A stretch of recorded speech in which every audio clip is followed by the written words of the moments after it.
This is a big aha for clients. We shop ourselves too, and have been saying this for years. We tell them, hey, up front, we shop ourselves, don't have to worry about it because we're establishing that trust. Because the basic tenet of business is to know your competition, right? So of course you're going to shop yourself and see what's out there. We want to be fair with clients always. Welcome to the Damn Good Designer podcast. Join hosts Cheryl and Liz, the visionary and integrator balancing all the moving parts of a full-service interior design firm. Get ready for a wild ride as they challenge the norms, challenge the industry, and challenge you with damn good truths about what success looks like today. Now your hosts. Hello. Welcome to the Damn Good Designer podcast. Buckle up for you're in for a half hour or so of challenging the status quo. Liz is here with me today, and she has a lot to say on this subject too, because we are going to talk about selling products along with your creative talents. Everyone knows that we have a retail showroom, or at least maybe everyone who's listening doesn't know that, but we do. We have a retail showroom, a very small retail showroom. But what you might expect is that our retail showroom is killing it every day, right? And you're like, oh, well, Cheryl, easy for you to talk about this because you have this retail store. But that's not the case. That's really not the case. Our retail shop is very strategic for me. It really is. Not only do we want to show our style, of course, and bring P-ville, a bit of sassy design, but we also are able to get the best pricing from our vendors. And this means a big win-win for our clients. But these days, many design firms can negotiate good pricing with vendors as long as you are willing to put up a little bit of capital and be a good vendor partner. And if you're not willing to do all that, then I wouldn't expect the best pricing. Liz, I don't know. This might be a two-parter. There's so much to say on this subject, don't you think? I know. Our showroom is like such a godsend in so many ways because it does kind of act as our test kitchen, but it's an amazing resource for projects when we have to turn stuff quickly. We love it for photo shoots, and it really is such a good sort of training basis for us to see new product and try out new product. But we're all about product sales. We love to learn about new things, to be able to compare and contrast different options for our clients. And the original art and all that kind of thing that we're able to sell is huge for us. That's one of our fastest growing categories, but that's a whole nother podcast episode about the retail. And this is not about retail, but about selling products in general. But I wanted to, full disclosure, that we have a small retail boutique, but sometimes no one comes in all day, and that's okay with us because then we are able to get other things done. It's really a small part of our overall revenue pie. And I will maintain with all of you all day long, there are optimal ways to run a profitable design business. And there's not just one way. Okay, that's for sure. But I've worked in my way through all of this, 20 plus years of analyzing this and how to really make the best profit for the least amount of work, although I do feel like I work all the time. Whether you're a team of 2 or 12 or 25 or whatever it is, your client's experience will be superior if you can navigate a way to sell the product and procure it through your own vendor accounts or a reputable trade program or whatever. Just make sure it's a reputable program. If you choose to sell products as part of your business model, which, some people don't want to do that, and that's okay too. I totally get it. Some days I get it more than I can even begin to tell you. But you being in control is the best reason ever for a client to not balk about this. So you really have to learn some of the, not just to be able to access the products, but also learn how to spin it to your clients and how to make it a win-win. And maybe the clients spend a few more pennies, or maybe they don't. I mean, they definitely don't with us. But truth is, time is very valuable to most of our ideal clients. And you are giving your client back something really precious when you are in control of delivering the entire creative vision. And that is time. Mm-hmm. And so many of our clients get in touch with us because they say, I just need help pulling it together. I just can't figure it out. I just don't have time to do this and to do that and to go here and to go there. And so it's such an easy answer to what it is that they're asking for, because many times they aren't sure where to go. We don't have a lot of great resources in our area anyways, but it's one of those things where it becomes such a good opportunity for us to be able to offer a more complete service. It's more exciting for us because we can really work top to bottom and think about all the inspiration we want to include. And for the client, they get to just come in and enjoy that process. They don't have to think about filling in the holes or worrying about what they're going to do with the phase 2 of whatever it is that's left over. Yeah, that's exactly right. That's exactly right. And it is a lot of fun. I mean, it's a lot of fun. And people talk all the time about selling fees only and projecting, not dealing with the products because of the hassle of it and just want to sell the design labor, so to speak. And I think that that's fine. But some of those same people who do that always kind of, I heard this, it's really probably old school designers, I guess, but sometimes I have seen in the Facebook groups and things like that are saying, oh, people who sell product are not true designers, and that's you should only be selling your ideas and your vision and all that sort of thing and let the client get wherever they want to get the product. But I just don't believe in that. And granted, I think like the newer... Yeah, no, not at all. No, because you're a control freak, kind of like me, right? But this is the one of the comments that really makes my eyes bleed, and I have to go put myself in a Facebook timeout, for the safety of everyone else, and also for me getting off on a rant and a roll and having to go back and reread it and then delete it. But I never do that, do I?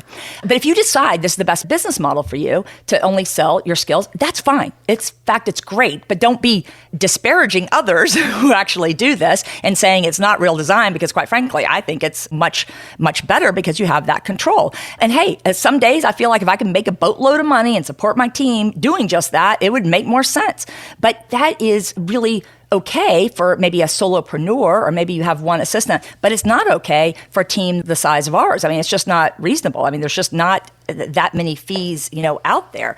And I think that it's really important also, if you do this way, not to say you sell your time. And we're talking about that way here just because we're on the podcast. But I think too many times people will actually spin it that way, that they are selling their time. I only sell my time. Well, no, that's not what you're selling, and I'm going to repeat this in every episode if I have to, Liz, because I want to get this out, this mindset, and it has to be part of your DNA, is that is not what you're selling. You're not selling your time if you're doing it right. Yeah, that's a bad habit to break for sure. And I think that, just like you said, so much of what it is that we're offering people is so much more than that. When you really analyze what it is that prospective clients are getting in touch about, it's not about having some personal shopper, and it's not about someone just figuring out what paint colors are going to work in the space. They need more than that in many cases, and being able to help them start to understand that there's a difference between those things and the quality of the end product that they're going to get. That, for me, is where those two things become unified. It's like, I can't imagine what our portfolio would look like if we didn't have that opportunity to offer both the product and the concept together.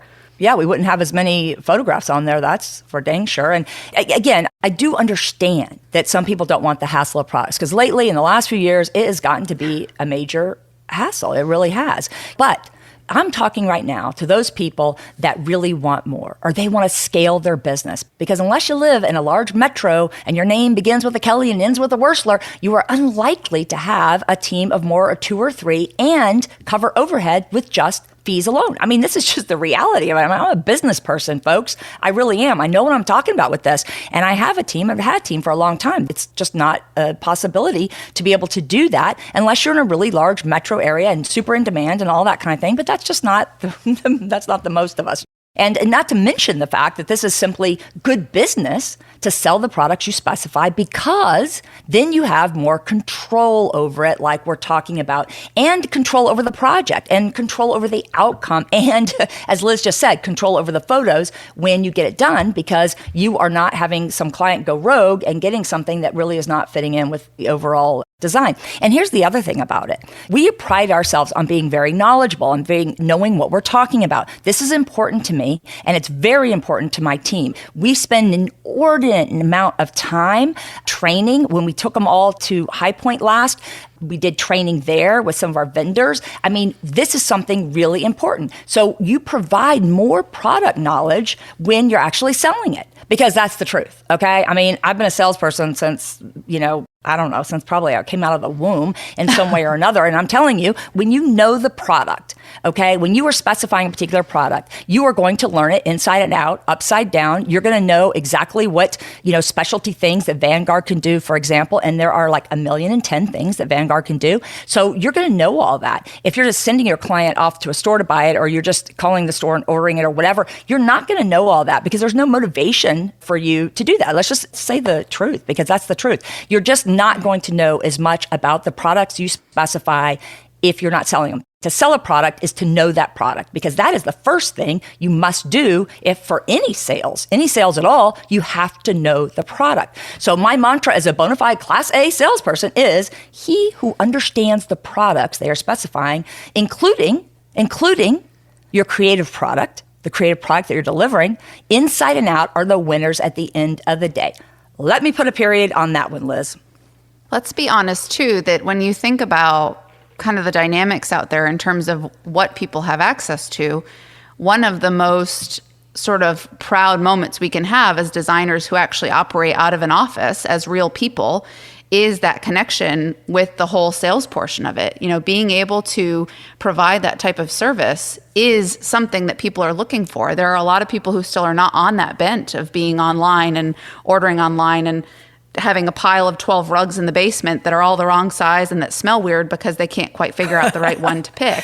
So I just think that there's such a great opportunity there to really consider the benefit that a lot of people would enjoy having that opportunity. Of course, you've got to build up to it, but really being able to own that and to know that you're going to be able to answer the questions that they have because you're going to know, you're going to have the resources and you're going to have put in the time.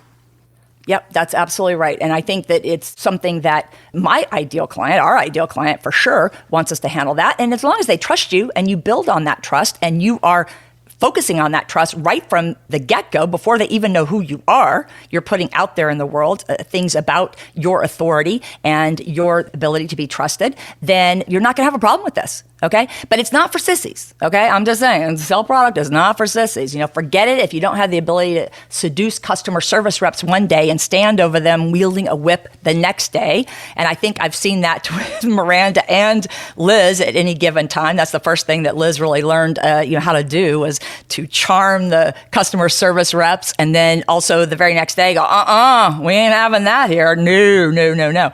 And forget it if you don't know how to use a box cutter correctly to open a box. Thank you very much. I mean, we have had, that's been a big training part of it too. Yeah. Without slicing the leather inside, and that definitely has happened. I mean, I have all the stories and the war wounds to prove it. And forget it if you don't understand what concealed damage is, for example, or if your receiver does not know what that means. I mean, these are things that you have to learn about. You must learn about the ins and outs, all of that, how to deluxe something, what that means, what's reasonable to expect from this item that was shipped here and what's not reasonable. And we have a trade program also, and just didn't even think about putting a little plug in for that, but we have a authorized trade program through our retail store, and it's really great. And we have a dedicated person, Miranda, that handles it. And you can email us for any information about that. But you have to understand all these things before you can really sell product effectively, because you might not be a good partner with the vendors.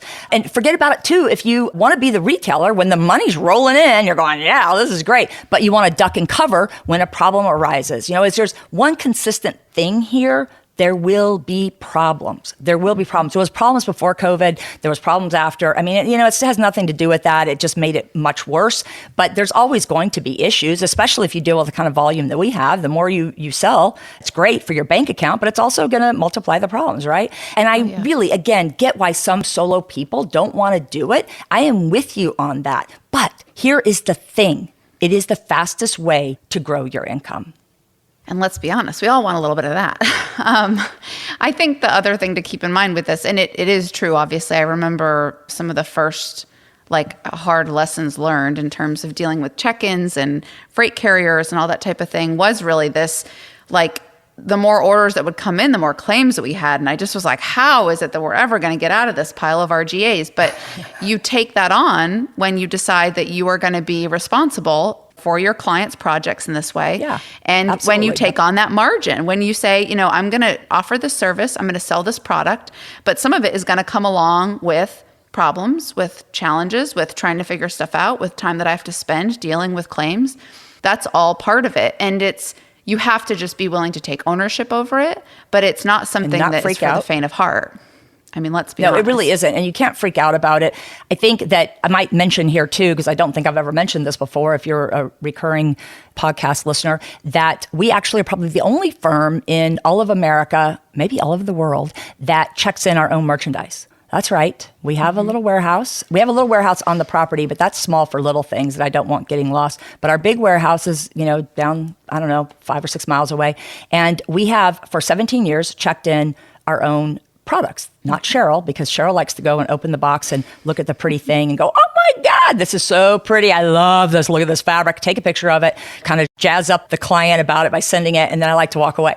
I don't like doing all the procedures and whatnot that Liz likes to do. And I remember Stephanie doing it years ago too. And she would be like, you're just not welcome here. Okay. You just go back to the office and do your thing. Because all you want to do is look at it, at the pretty stuff. But we do, we check in our own merchandise. So it makes us very able to understand a lot of an empathy for the vendor and shipping and all the issues that go on. I mean, it's really probably been a super growth opportunity. I think Liz would say too that she has learned so much for that. But you have to. Absolutely. Yeah, I mean, really. It's like and Liz still is in charge of that, even where she is now. And the reason is not because I thought to myself, oh, this will be a really fun thing for us to do. It's because we really don't have a lot of good options here. We just don't. Yeah. And we need to be able to access it. I can't have my stuff like stacked 20 feet in the air like one local place wanted to do, because we may need it sooner than later. And we just run a lot of projects. So it was something that was really important. But the point here is you have to have systems in place. You have to invest time in learning the lines and freight and receiving and all the RGAs and all the blah, blah Liz is talking about. This is like an entire book to be written, I'm telling you. And I think that you need to know the difference between margin and markup. That's another good one. And a cursory glance in these groups, will show you that many absolutely do not. You have to be a good partner to the vendors you want to cultivate. I mean, that's super important. You want to be a good partner to them. And there's nothing like checking in your own merchandise to really learn, what vendors pack the best and which ones don't and all that. And that informs some of the decisions we make. Because Liz will come back from, being at the warehouse and say, we are not using, there's one in particular that I won't name names, but there's one in particular that I think her and Sam and a couple other people said, I think we still have a credit with them, Liz, on the books somehow. And we swore them off because of the way that they shipped the goods, and all of that. I mean, it's just craziness. So we expect certain things from vendors, but you also have to be a good partner to the vendors you want to cultivate. And here's one thing that really chaps my hide sometimes, especially when I have so much money invested in the retail and everything that we do here. Many designers think they should be given the best pricing simply because they are in business. And it doesn't work that way. It just doesn't work that way. There is no free lunch. And this is such a really entitled viewpoint. You being in business and hanging out a shingle does not mean you get stocking dealer pricing or even designer pricing. I mean, come on now. Come on. Think about it like as if you were, a vendor. And otherwise, everyone in the world would march down and file for a resale certificate right now. It's like a little opportunity to develop that ownership of having a really good relationship with your vendor. I mean, I think that we have in so many instances over the years looked at the relationships we have and considered, what are these lines doing for us? What is it that we have coming up in terms of new jobs? Facilitating good customer relations with the internal team. Like I can remember Melissa Setzer, who I think ended up moving way down the pipeline at Vanguard, but she was like my godsend in that first year and a half or so, learning about shipments and everything. But there's so much that goes into that type of relationship that you really do have to value it. And you have to be able to look at it from the perspective of a vendor and say, of course, they're going to want to know that there's some sort of control over where their product is going, how it's being sold, and how it's being incorporated into the market. For us, these relationships are important, and being able to really represent the brands the way that they deserve to be represented is a thing. I mean, it for sure is valuable, I think, for them too. Yeah, and we've gotten such good feedback from vendors that we really want to cultivate and that we are good partners with. And I think this is something that doesn't get talked about a lot. And you know what? And sometimes they're just really sucky reps too. I mean, sometimes there are just reps that aren't that good.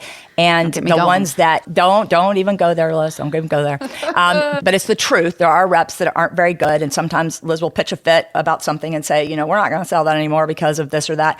And, the reps need to be good too. And I tell vendors all the time when I get a chance to talk to some of the higher ups, and I do because of some of the publicity and things that I get in front of right people. And I will talk to them about it. I'll say, look, your rep here is so awesome. It is so awesome. That's why we buy this line, is because this rep is so good. And you guys, if you have a really good rep, take advantage of that. Have them do in-service training and things like that. I mean, make sure that you're utilizing them to their full extent of their knowledge and really pick their brains. There's some lines now I probably know better than, after all these years, than the reps do. And, of course, and I think sometimes it does color your perception of a line if the rep has not been good or if you've had an unpleasant experience and all that. But what I can tell you, having a trade program, that there's sometimes people that we say, you know what, this is just not a good fit for you buying from us because, you really aren't, you need to go back and really understand more about how this works. And we have a rule right off the bat that we don't have anybody in the program that's been doing this for less than a year because there's just too many other things for you to focus on. And we do a lot for these people, but they're not paying me to train them in that way, unless of course they are paying me to train them in that way. But anyway, so another thing that don't want to forget, Liz, is that understanding the words MSRP and MAP pricing, minimum advertised price, and use these words correctly. Seems like I say this on every podcast too, that words matter, words matter, and they really do. It's a communication, and words are so important. But when we say in my shop retail, we mean MSRP, which is the manufacturer suggested retail price. When others say it, they mean who the heck knows.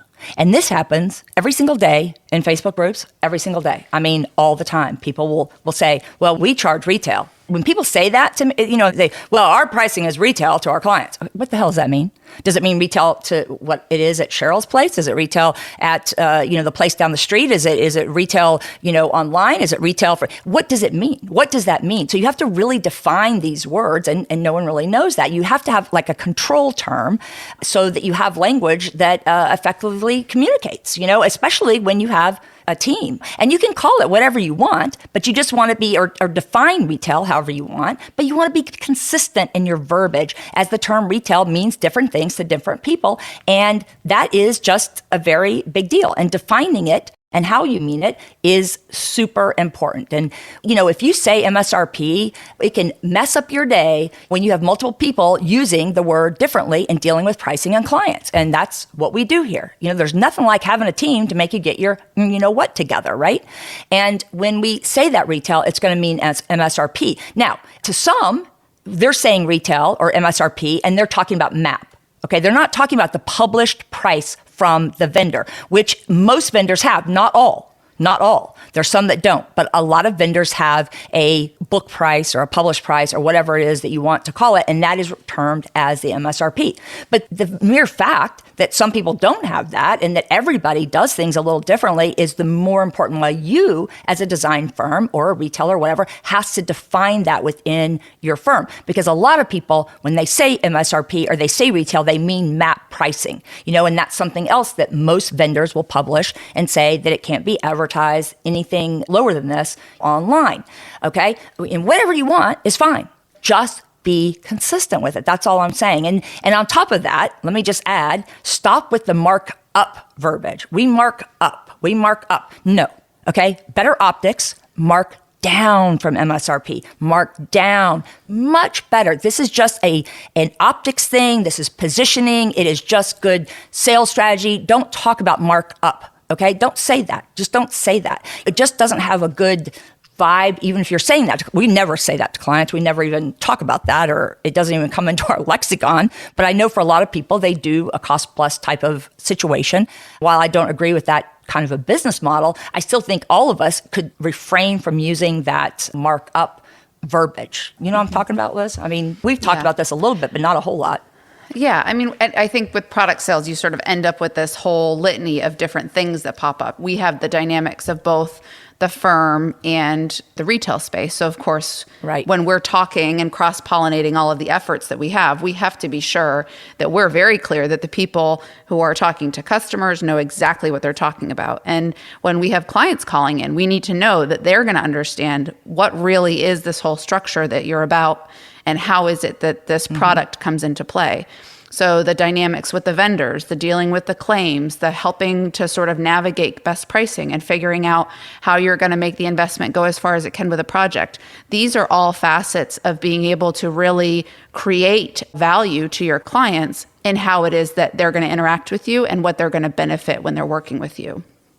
Yes. And I think the overall idea here is just good communication, right? I mean, it's just good communication. But one of the things I see is when people do hire somebody, a new assistant or whatever, they really don't go over these things. They don't go over, okay, this is how we define it. And the really even more so than MSRP is retail. That's the one that I hear about really even more. In retail, it's just... and you have to break the habit.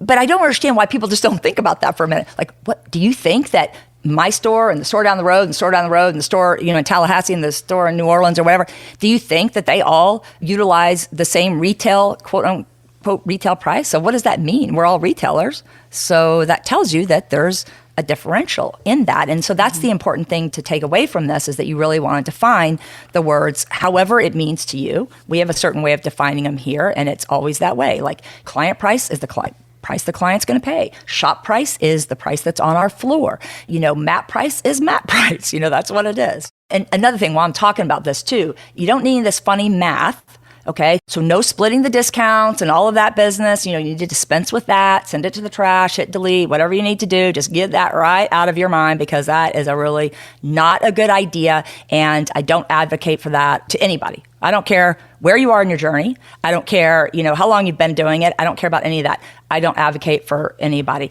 And trust me, people want you to make money too. I mean, how else do you stay in business, for God's sake? And the cherry on top, if you set the stage correctly from the get-go with clients, you're not going to have any problems. You're really not. You heard that right. Get the money talk out of the way up front. Then you move on to your zone of genius, creating experience, building relationships, all of that sort of thing. Your goal should be to make it a win-win always. And clients deserve this from you. And just think about that. Everything that you do, how can I make this a win-win for me and for my client? Because that's the way it should be, y'all. It really should. That's the way it should be. And how many times do we talk about expectations? I mean, I think that when any of us think about how it is that we're going to want to be involved with a company, no matter what service it is that they're offering, you don't want to be surprised halfway through with all this talk about price and all this commitment that you might need to be catering to.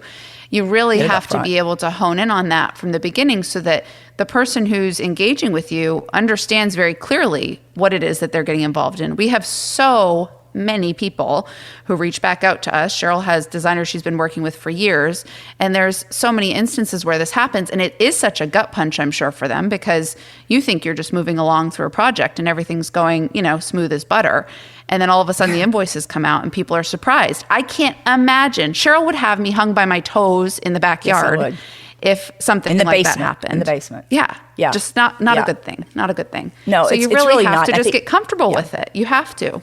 Yeah, absolutely. And you have to do it up front, make all this very clear. And let me segue into this really quick, because I know this is going to be something that people are going to say to me or call me up and say, while we're talking about this, what about someone, Cheryl, that asks about discounts? What if they ask me this on the discovery call, whatever, And full disclosure here, honestly, we don't have clients asking about this because it's clear how we do business. I mean, really, truly. But if you ask me this, my response might be something like, I don't know what you mean. We don't get discounts, because it's not a discount, y'all. It's not a discount. Let's not call it one, because it's not one, okay? It's not a discount. It's not, But I might say, we don't get discounts. If you want a retail designer, then go to the store you like best and ask them if anyone there can help you, And I think that that's okay, because you know what? Maybe that's what's best for that person. Maybe you're doing them a favor by having them do that, because I'm not going to try and convince somebody that thinks that that's how we work, that we don't work that way. I'm just not going to spend a lot of time on that. And you know what? There are just some clients that are more in control that way. They want to do all that on their own. There's nothing wrong with that. We need to get over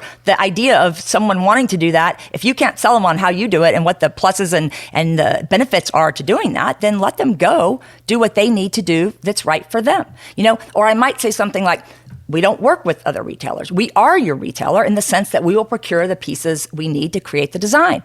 They don't give us discounts. We have a vendor relationship based on our purchasing power and all that, and our status in the design community. This is how we make a living, Mrs. Yumpty Front, and how we are able to offer a turnkey, spectacular experience for our clients. Or usually, what I might say, if someone said this to me, because this is what I say to designers, because I really don't get asked about it on clients, since Liz is the one who handles the discovery calls anyway, I'm like, I don't know what you mean by this. We don't get discounts. And then you might go on, might drop it right there, or go on to say something like our business model is predicated on making a profit on pieces we specify from our long list of key manufacturers and custom artisans to create the design, as well as, of course, the design fee. This is how we continue to be successful, long-time professional design firm, around for many years, to take care of you after the sale. And I just haven't had a lot of people really that don't understand this when you are positioning it right. I mean, have you, Liz? I mean, you're the one who deals with the discovery calls. No, and we've talked about this a handful of times. I remember you trying to explain, someone had sent you like their pricing breakdown, and you were trying to explain it to me, and I looked at it and I was like, this is like, we have enough work to do on our own. Not to mention trying to figure out some sort of convoluted math problem about all of this. It just doesn't make sense to me, but sometimes we really don't. And it is a curious thing. It's like, I don't know if it's just because of how we market or the type of clients who get in touch with us, but it's just not a thing that people ask about. There are plenty of people who want to understand how we work, but it's never been a question, and maybe because they realize very quickly that there's some established value there in terms of how we structure everything. And the fact that we're not operating as a personal shopper. I mean, there's a lot of sort of other facets to what we do that unify kind of the schematic portion of the materials. But I think maybe there was one time someone from Atlanta or something like that asked about it because they had a designer they had worked with before who did it. And it was a very quick nip in the bud because I remember thinking to myself, oh, no. No. We're not even going to put a note about that in the comments because Cheryl will have all sorts of things to say. But yeah. It really isn't. We really don't run into it, thank goodness. Right. And I think the best I could say about that is that it's all about the marketing that we do up front, the marketing before someone ever calls you, the way we position things on our website, the fact that we talk about products, the fact that we list vendors on our website. Now, a lot of people are worried about that. A lot of people say, oh, I don't want to do that. I don't want them to know who they're buying. I'm like, well, let's get real here.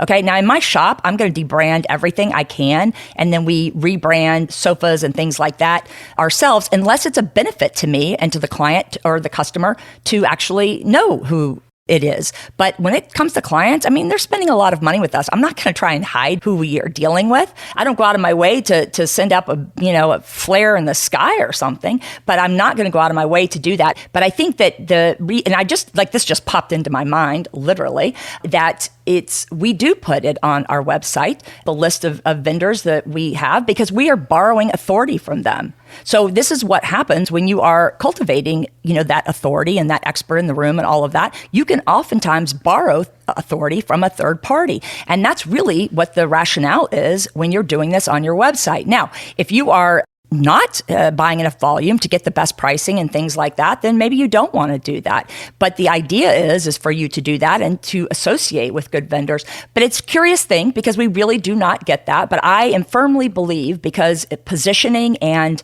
marketing is so important to me, and it is something that I know a lot about.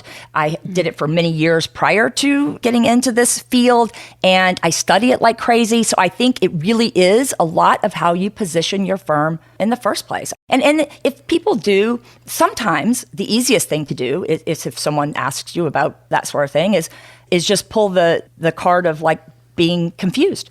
I don't know what you mean by that. We are a professional design firm. And that's kind of my favorite thing, because that's really a true mic drop moment. That is just because I don't know what you mean by that, because really it's not discounts. Okay, so it's not. So when people say that, it's not. Now, if you're talking about Crate and Barrel or Pottery Barn or one of those kind of places, then yeah, I don't know. I've never once specified anything for a client from that, not in day one, not ever in 23 years. It's just not something we do. Maybe we buy plates or something like that for a condo or something when we're doing all of it. That's fine. But we are not specifying from those lines. But maybe that's where all of that came from, this discount thing and whatever, you share your discounts, do whatever. But the truth is I don't know what you mean by that. We are a professional design firm, because professional design firms are not going to split discounts. And I'm sorry, I don't want to offend anybody with that, but to me, that is the truth. That is just the truth. And you need to up-level the industry. I can go on for days and days on this, and you probably don't want to hear it. But the truth is, it won't come up for anyone if they position their business in the way that it needs to do in order to avoid it. Okay, I worked with designers the last 5.5 years. I know what I'm talking about. This is not that hard. And the reason it's even a thing is because one person many years ago planted this idea into the minds of designers, and it got amplified, and now it's this monster out there for so many people, although I think it's getting better, I really do. Prior to this, it was the cost plus thing, but no one was ever asking about discounts when I first started in this industry. I never heard that. I never talked to people about it, and I networked and was involved with a lot of brands, and so I met a lot of designers early on. No one ever really talked about this. I mean, I don't know. Is there anything that you think about with that? No, I mean, that's so true. I guess when thinking back to the whole positioning idea, it's like just like anything, you have to be in the right mindset about these sort of things and understand how it is that you're selling your product, whatever that is, to your client to be able to offer them value. And if you have that mindset that either they deserve a discount or that there's some sort of structure there where they're benefiting in that way, you're degrading, once again, just like we talked about at the beginning, this idea that like this is a unified, overall, comprehensive, amazing product that we're going to be providing you, this overall design. Yes, creative vision. The product she's talking about is the creative vision. Yeah, when you break it down to the whole thing. A shopping list and discounts and coupons and that type of mentality, that's the type of customer that you're going to be finding. I mean, let's be real about it. Right. It gets into their mind that that's how their association should be to what it is that you're offering. And I think that it is just about separating that piece from the puzzle. Yeah, and it doesn't start out the relationship in a good way either. Right. And it's not that, I mean, our clients get the best pricing for sure. I mean, we're not out there we wouldn't be in business if we were. So I have found ways to work with vendors and to do that so they get the best pricing. I spent an entire year, y'all, before I started doing all of this with the retail end of it, or really even before the retail end of it, when I started selling products in general that weren't kitchen and bath products and that sort of thing, I spent an entire year researching what vendors that I wanted to work with. And I had a criteria that I was looking for to find out who was going to be a good partner, where I was going to be able to deliver a good value to my client, because that's important. It's a win-win. It really is. I mean, we're not charging clients more than they would find somewhere else. I mean, we're just not. But we're also not dealing with the really low-end stuff that you can find everywhere, because that's not the kind of work that we do or that I want to do. I mean, really. Yeah. I think that part of it is a mentality part of it. I think some of it is designers that get into it that just are doing it as a side hustle maybe, and then it's easier for them. And there's nothing wrong with that either, about doing it that way. But I do think from the very beginning that you should work with lines that represent what you want to deliver. And I personally don't, just like we talked about in the Just Say No to Catalog Decorating episode, I don't want to work with those kinds of lines because they're everywhere. They're ubiquitous. It's just not what we want to do as a firm. I don't know. There's so much to say about it that we could go on forever, and it probably needs to be another, entire podcast. But let's just go back, refocus for a minute on if you are not selling products now to your clients, that not running them through your business. And that's what I mean by that, is running them through your business. Let's wrap this up with a pretty little bow. And here are some of my key points just to reiterate this, because we've gone off a little off tangent here and there on it, is number one, put more eggs in fewer baskets. So what I mean by that is that you want to consolidate your sales with lines that really represent your aesthetic and what you can do and what you can offer to your clients. So you don't want to have 40 million lines. You want to concentrate. You can always buy from other lines for that one-off piece or things you need. I mean, that's for sure. We do that all the time. But your core pieces, your core things, your core deliverables to the client, if you can consolidate that into fewer baskets, meaning have less lines, you are going to be more important to that vendor. You're going to get the better pricing, and it's a win-win for you and the vendor, too. And then number two, cultivating strong vendor relationships, very important. And I think that this is one thing that is not really taught or talked about. And I'm very upfront and honest about this, in TDP and when I'm coaching designers and all of that it's a two-way street. Okay, it's a two-way street. And if you're always bashing the vendors and it's they suck, they do this, you're not going to develop strong relationships with them. And I'll never forget that years ago, before Liz, we had started with Vanguard, and Vanguard did not want to sell us. We had to talk them into it. Okay, and this was at least, 16, 17, 18 years ago. And they didn't want to do that. They're just not being designer friendly was not something that something relatively, new in the last, 10 years, I guess. But anyway, they didn't want to do that. And so we started out with case goods because that was the most important. One of the reasons I liked the line is because they had case goods and upholstery, and I really liked the quality, and I liked the differencing in pricing that there's, from mid-range to a higher range. So I really liked that. But I remember he's since retired now, but the rep said to me at the time, we went through a lot of this, and goes, well, if you can do this and sell a certain amount, which was a pretty high number for us, I'm going to come down here and I'm going to take you guys to lunch or to dinner and all of those kinds of things. And that was late. That was years later that he really talked about that. I'm just saying that at the beginning, we weren't really set up to do all of it. He gradually let us sell upholstery, because that's just the way it was then. And then he did. We hit that number, and he did. He flew down from somewhere up in the top half of the United States. I don't remember where, but he was just great. His name was Mark. He was great. I loved him. And we have always had really good reps from Vanguard. And now we've had our same one for years and years. And this is not a paid endorsement or anything like that for Vanguard. I mean, I don't know. We don't even know how to do that yet, y'all. But this is not that. It was a great example, though, of how you worked into that. It was hard work. That's exactly right. And you put the legwork in to make it happen. Yeah, really. And that was before it was quite the same kind of environment. And here I am in this podunk town, saying, hey, I'm gonna sell your product. I said, dude, you don't know me. I am like a hell of a salesperson. So if I can learn the product and do all this. And then we did. He came down a lot and gave us training and trained the team and trained me and all that. And again, I probably know more about the line than a lot of you, between you and me, Liz. We probably know more about the line than half the reps there do, because we've really cultivated that line and those relationships. And they trust us. But they trust us because we know when something needs to be deluxed at the warehouse and that it is something that needs to be taken care of. Okay, hey, this needs to be taken care of. This is a minor thing. This is something that a quote unquote retailer would do. And remember, you are going to be acting as a retailer when you want those kinds of lines and that kind of pricing. You can't then say, oh, we don't do that. No, you have to act just like any other retailer would do. The other thing, number 3, is to consider front-loading initial orders with existing clients.